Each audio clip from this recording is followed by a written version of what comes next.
আপনারা আপনাদের লিখনির মাঝে আমার কোনো দুষ্কৃতি পেলেও আপনারা লিখবেন, যেন আমার দুষ্কৃতিটা আমি শুধরানোর সুযোগ পাই।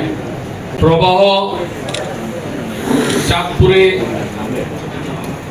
অনেক বছর বস্তুনিষ্ঠ সাংবাদিকতা মাধ্যমে পত্রিকাকে সাধারণ মানুষের কাছে ঘরে ঘরে পৌঁছানোর চেষ্টা করেছে। আমি আজকের এই অনুষ্ঠানে প্রবাহের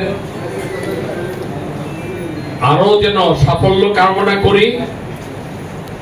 আমি অত্যন্ত আনন্দিত আজকে যে আমি যখন 4 দিন ঢাকায় থাকি বা বিদেশে অবস্থান করি, আমি দেখি যে অব্যবস্থার কিছু কথাবার্তা মানে বিভিন্ন পত্রিকা এবং মিডিয়াতে আসে এবং সামাজিক যোগাযোগ মাধ্যমে আসে। এটা যে আমার জন্য কত বড় উপকার হয়েছে ভাষায় প্রকাশ করার মতো না। আমি সবাইকে বলবো, সাংবাদিকদেরকে, এখানে যারা উপস্থিত ইলেকট্রিক মিডিয়া আছেন, আপনারা আপনাদের লিখনির মাঝে আমার কোনো দুষ্কৃতি পেলেও আপনারা লিখবেন, যেন আমার দুষ্কৃতিটা আমি শুধরানোর সুযোগ পাই।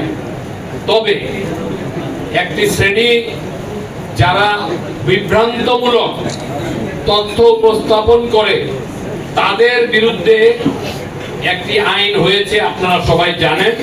আমরা গত সপ্তাহে আইনটা পাশ করি, এই সপ্তাহেই আমরা এই আইনটা পাশ করে আসছি। এই আইনটা কিন্তু খুব কঠোর আইন।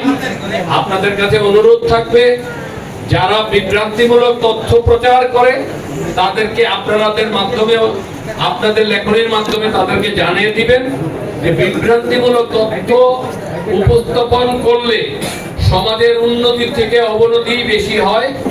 সুতরাং আপনারা সবাই সঠিক বস্তুনিষ্ঠ তথ্য উপস্থাপন করবেন। কত বছর হয়েছে প্রবাহের?